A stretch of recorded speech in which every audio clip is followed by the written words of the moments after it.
The Lord be with you. And with your spirit. A reading from the Holy Gospel according to Saint Mark. Glory to you, O Lord.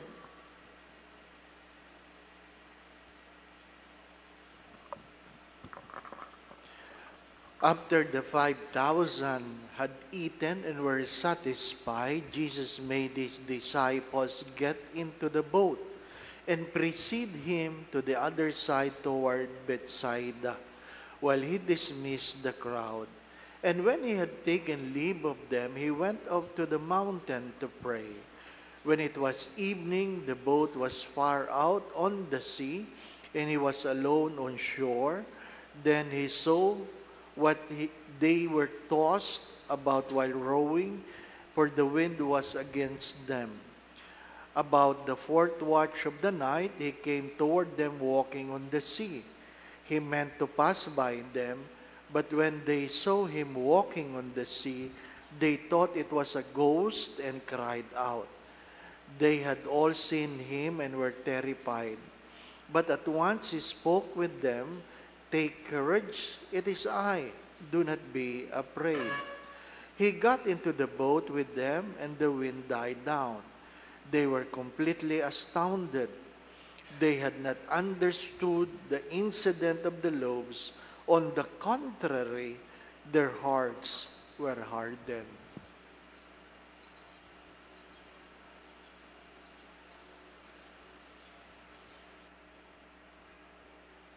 The Gospel of the Lord.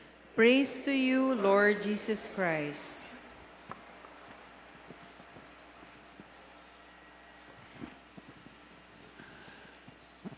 There was an incident where a phone was taken from a hand of a mother and it was smashed on the ground. Why? Because the mother was so busy watching her phone and her child was almost hit by a tricycle.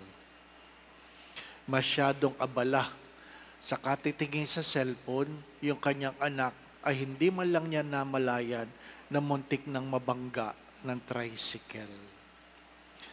I do not know how you were raised by your own mother, but during our time, where our mother worked, habang nagluluto or habang naglalaba, habang nagtatahi, gusto niya nakikita niya kami lahat.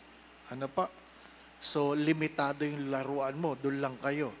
Para nakikita ka niya, nababantayan ka niya. Ano po? Gusto niyang nakikita kami. The Gospel speaks of a God who took time to pray, and yet his eyes was not taken away from his disciples.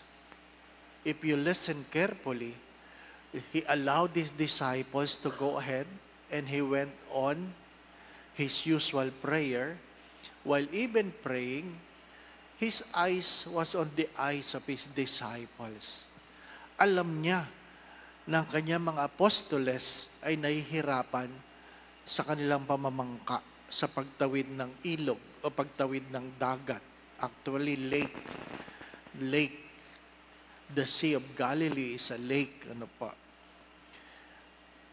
Hindi nawawaglit. And it's good to understand, regardless how busy God is, He knows what is happening to each and every one of us. Alam niya. Kaya yung nagtatanong, alam ba ng Diyos na ganitong nararamdaman ko? Alam ng Diyos.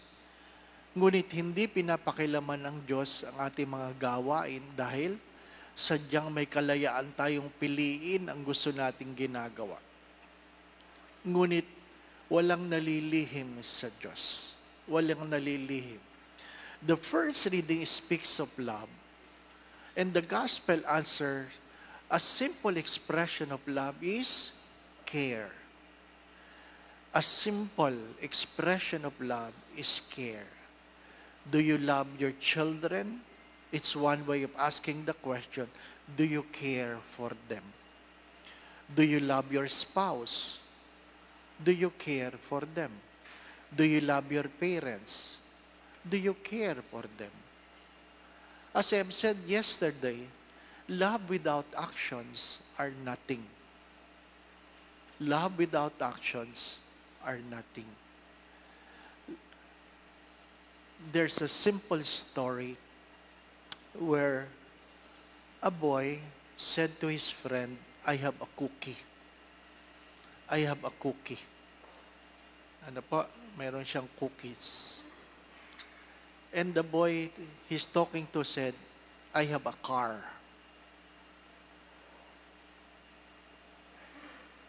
And we have a big house.